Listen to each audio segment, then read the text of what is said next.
Πρώτη συνταγή της χρονιάς και τι άλλο θα μπορούσα να φτιάξω από ένα cheesecake με βάση από μελομακάρονα.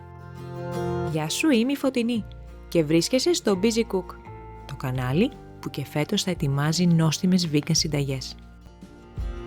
Αν έχεις μελομακάρονα που περίσσεψαν από τις γιορτές, τότε σίγουρα πρέπει να δοκιμάσεις αυτή τη συνταγή που χρειάζεται μόνο 7 υλικά. Σε μία 20 φόρμα βάζεις μία λαδόκολλα και κόβεις γύρω-γύρω τα κομμάτια που εξέχουν. Τρίβεις τα μελομακάρονα και απλώνεις ομοιόμορφα στον πάτο. Αν τα μελομακάρονά σου δεν είναι αρκετά μελωμένα, τότε μπορείς να προσθέσεις λίγο βούτυρο λιωμένο ή λίγο λάδι καρύδας λιωμένο και να ανακατέψεις να πάει παντού. Πατάς με το χέρι ή με ποτήρι για να έχει βάση τριγύρω ένα ομοιόμορφο πάχος. Βάζεις την κατάψυξη μέχρι να ετοιμάσεις την κρέμα. Θα φτιάξουμε μια κρέμα από κάσιους και τα θέλουμε μαλακά.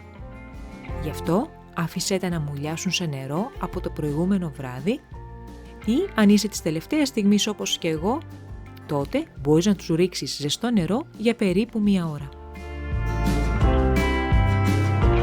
Στον πολυκόφτη προσθέτεις τα κάσιους αφού τα στραγγίσεις, το γάλα καρύδας, το σιρόπι σφενδάμου, το χυμό πορτοκαλιού,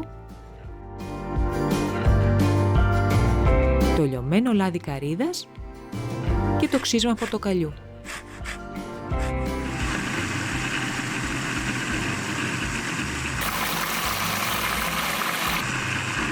Αν έχεις δυνατό πολυκόφτη, αυτό θα πάρει περίπου 5 με 7 λεπτά. Διαφορετικά, αν έχεις μικρότερο μίξερ, κάνεις συχνά διαλύματα για να μην σου καεί.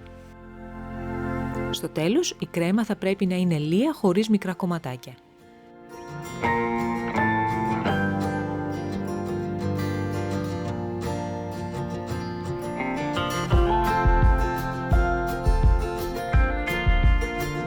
Ρίχνεις την κρέμα από κάσιους στη φόρμα, ισιώνεις με τιμαρί ζαπαλά και χτυπάς ελαφρά στον πάγκο για να διαλυθούν οποιασδήποτε φουσκάλες και βάζεις στο ψυγείο για όλο το βράδυ ή στην κατάψυξη για 3 με 4 ώρες. Και αφήνεις να ξεπαγώσει για περίπου 15 λεπτά όταν το βγάλεις. Με μαχαίρι που έχει ζεστάνει σε ζεστό νερό, ξεχωρίζεις το cheesecake από τη φόρμα,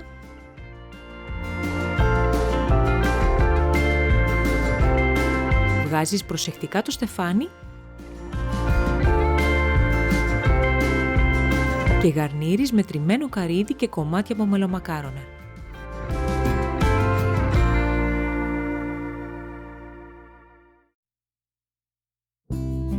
Προαιρετικά μπορείς να ρίξεις λίγο μέλι αν ακολουθείς plant-based δίαιτα ή για τους vegan φίλους μου λίγο vegan μέλι.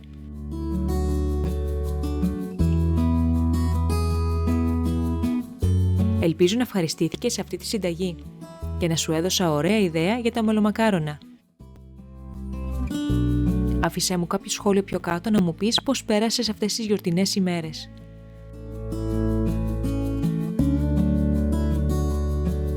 Και αν σου άρεσε το βίντεο, τότε δώσ' μου ένα like, κάνε εγγραφή στο κανάλι μου και πάτησε το κουδουνάκι για να ξέρεις πότε ανεβάζω νέα συνταγή.